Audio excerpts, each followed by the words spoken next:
Olá, primeiro ano. Continuando os nossos estudos, agora veremos o módulo 11 de língua portuguesa, que vai dar continuidade ao estudo dos gêneros literários. Portanto, nós vamos falar agora gêneros literários 2. Neste módulo em especial, nós vamos estudar um segundo gênero literário muito importante aí da nossa literatura, que é o gênero lírico.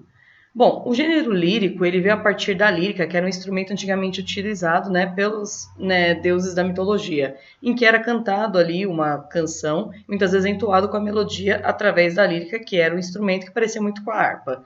E aí, a partir disso, se teve a ideia de continuar mantendo essa linguagem, que usasse também da musicalidade ao tempo que fosse transmitida. Por isso, recebeu o nome de gênero lírico, tá bem?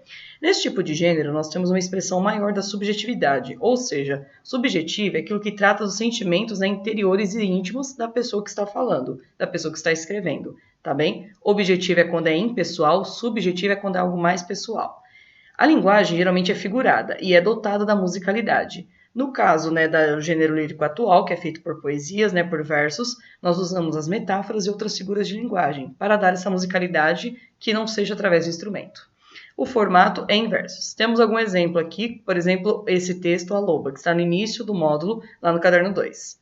Sou doce, dengosa, polida, fiel como um cão. Sou capaz de te dar minha vida, mas olha, não pise na bola. Se pular a cerca eu detono, comigo não rola. Sou de me entregar de corpo e alma na paixão, mas não tente nunca enganar meu coração. Amor pra mim só vale assim, sem precisar pedir perdão. Bom, a gente vê aí, então, um exemplo de um gênero lírico. A construção da imagem poética, como ela se dá. Aqui nós temos um outro exemplo, temos um poema aqui, um pedacinho, da Eterna Procura. Só o desejo inquieto que não passa faz o encanto da coisa desejada, e terminamos desdenhando a caça pela doida aventura da caçada. Para compor então a mensagem, você percebe que o eu lírico, lembrando que o eu lírico é a voz que fala no poema, assim como no gênero narrativo nós temos o narrador, no gênero lírico nós temos o eu lírico, tá bem? É a voz que fala no poema. O eu lírico, então, ele se vale de um procedimento comum nesse gênero, que é elaborar a imagem com base na relação entre elementos de universos semânticos diferentes, ou seja, palavras aí pertencentes a gêneros diferentes. A ideia central do poema não está na caça do modo literal, isso é uma metáfora, como o poema está dizendo, mas sim figurado, representando o que se deseja muito, algo que você deseja muito. Para fechar o poema, ele traz a ideia de desdenhar, o que se desejava após ter conseguido. Ou seja, a ideia da caça é muito mais importante você procurar e tentar alcançar do que realmente conseguir, porque depois que você conquista, perde a graça, e aí você desdenha. Essa é a ideia transmitida por esses versos.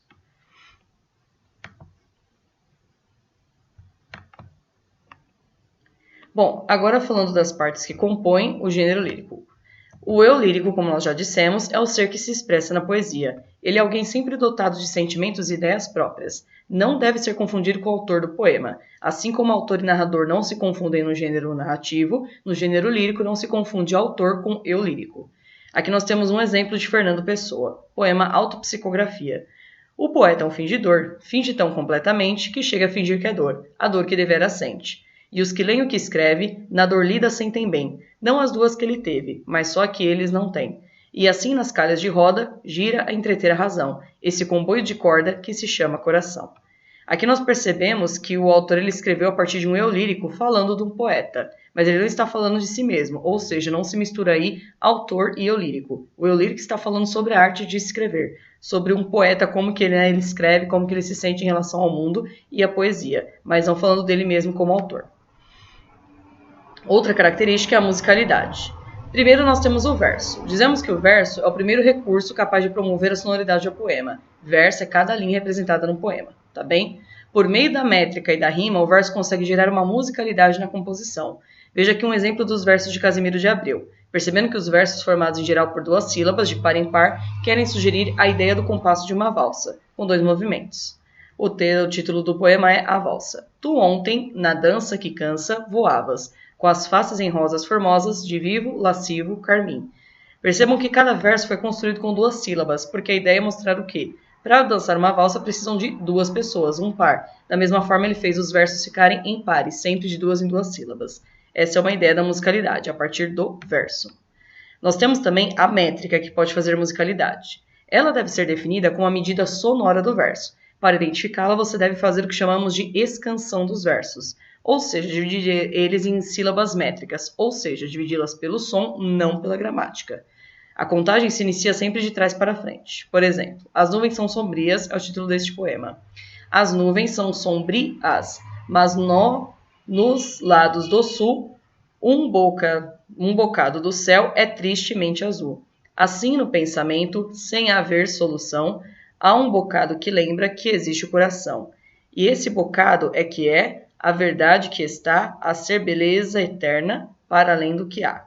Percebam que aqui a sílaba mais forte, né, é sempre se coloca na mesma posição sonora, não na posição gramatical, tá bem? Essa daqui então é a métrica, quando você faz a escansão, você divide por versos sonoros. As nuvens são sombrias. É assim que você divide quando fala. Preste atenção que essa divisão não é a mesma que a gramatical.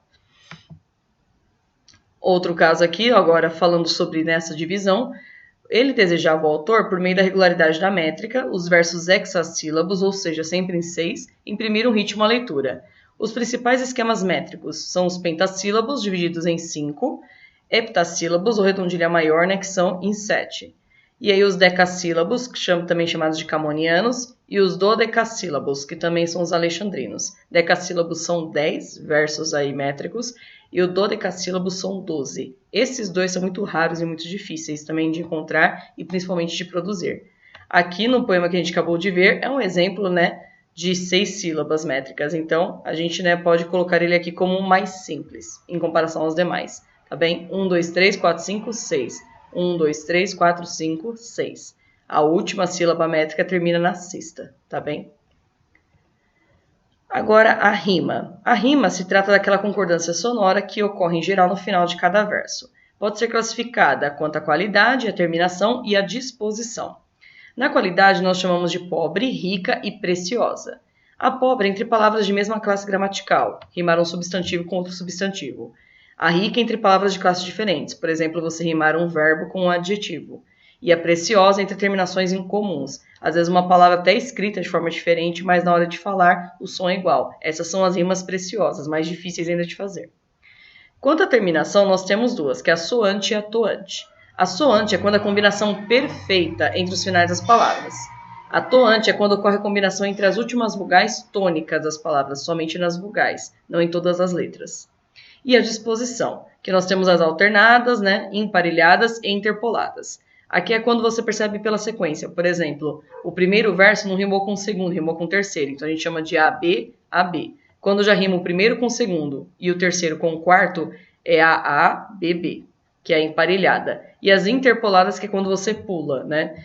Combinou o primeiro verso só com o quarto verso. E assim por diante. Aqui nós temos um exemplo, então, de rimas. Contando aqui a ordem que elas estão. Argila.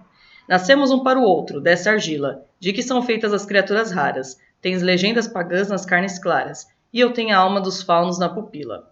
As belezas heróicas te comparas, e em mim a luz olímpica cintila. Gritam em nós todas as nobres taras, daquela Grécia esplêndida e tranquila.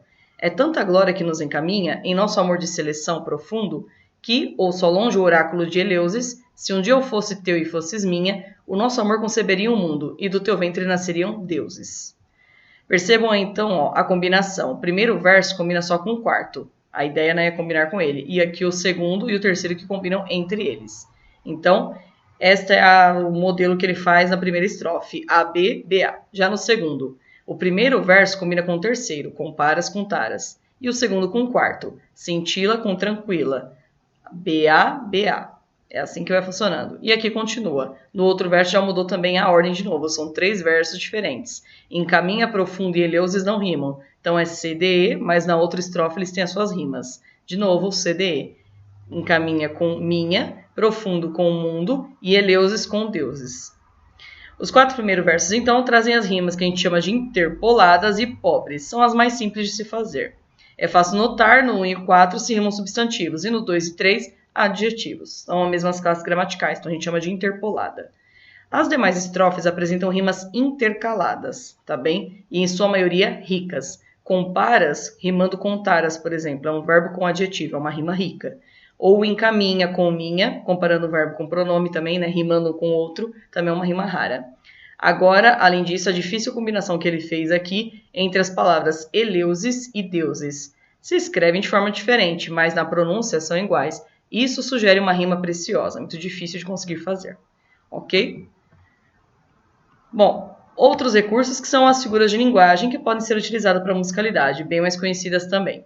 A literação, que é a repetição de um fonema consonantal, ou seja, repete, né, sempre a mesma consoante. Importante frisar que um fonema pode ser representado por letras diferentes também, que têm o mesmo som, é claro. Agora, para além do cerro, o céu parece, feito de um ouro ancião que o tempo enegreceu. A neblina, roçando o chão, cicia em prece. Percebam aqui que ele repetiu sempre a letra C. Isso se chama aliteração, que é a repetição consonantal. Aí nós temos também a assonância. A assonância já é repetição vocálica, ou seja, você repete uma vogal. Coloria este céu cinza, já a mim sozinho falta-me tinta. Aqui você repete, então, a vogal I. Então, aliteração, repetição de consoante, assonância, repetição de vogal. A onomatopeia, muito conhecida também, que é a imitação gráfica de um determinado som. O mais conhecido é o tic-tac do relógio, que é bem conhecido, que imita, né, o som, as palavras. E aqui, ou eu atrás com a maleta dos remédios e petrechos, renque, trenque, estudante errante. Aqui ele quer, né, imitar o som de um carro, no caso. A paranomásia, que é emprego de palavras e expressões parecidas no som e na grafia, parecidas, não iguais, mas com significados diferentes. Apertado assim, colado assim, calado assim. Percebam que colado e calado são palavras com significados bem diferentes, mas o som é parecido, tá bem? E a anáfora, que é a repetição de palavras ou expressões no início de versos, orações ou frases. Por exemplo aqui, verdes mares bravios de minha terra natal, onde canta a jandaia nas frondas da carnaúba. Verdes mares que brilhais como líquida esmeralda aos raios do sol nascente, perlongando as alvas praias ensombradas de coqueiros. Serenai, verdes mares, e alisai docemente a vaga impetuosa, para que o barco aventureiro manso resvale à flor das águas. Ele repetiu verdes mares e se chama anáfora, que é a repetição de palavras no início dos versos. E aqui o polissíndeto e o paralelismo também que podem ocorrer. Polissíndeto vocês já viram que é a repetição de uma mesma conjunção, em coordenação. Mas nós passávamos feito faca, feito flecha, feito fogo. Ele repetiu aqui o feito como se ele fosse uma conjunção. Apesar de feito ser um verbo no particípio, aqui ele está fazendo função de conjunção, ok? Então é um polissíndeto, que é a repetição de um mesmo termo que está ligando uma oração a outra ou um termo a outro. E o paralelismo, que é a manutenção de estruturas sintáticas ao longo do texto. Vês esse sol de luzes coroado, em pérolas a aurora convertida? Vês a lua de estrelas guarnecida? Vês o céu de planetas adorado? Nessa estrofe, você pode perceber nos 4 versos se mantém um padrão da estrutura sintática. Como assim estrutura sintática? Primeiro é o verbo vês, sol, quem vê algo, aqui é o complemento, objeto direto, quem vê algo, vê o sol, de luzes, coroado. O de luzes seria um complemento nominal e o coroado aqui um adjunto de nominal de luzes.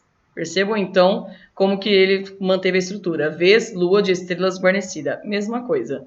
É o verbo, seu complemento, né, do complemento, e aqui mais um complemento. Tá bem? Sempre manteve, então, ó, verbo, um substantivo, uma locução e um adjetivo no final. Na questão sintética, seria o quê? O verbo, o objeto direto, o complemento, né, do objeto direto, e aqui um adjunto de nominal do complemento do objeto direto. Ok? Manteve essa estrutura nos 4 versos. Bom, terminamos a parte teórica, agora os exercícios. Como é um módulo um pouco mais longo, tem bastantes assuntos, então tem vários exercícios para praticar. Praticando aprendizado do 1 ao 5, desenvolvendo habilidades do 1 ao 10, são de múltipla escolha. No Aprofundando Conhecimento, exercícios do 1 ao 9 são múltipla escolha. Então, vocês farão no livro, claro que o plural também, né, aparece para vocês. E aí nós faremos na próxima aula, né, as questões dissertativas somente 10, 11 e 13.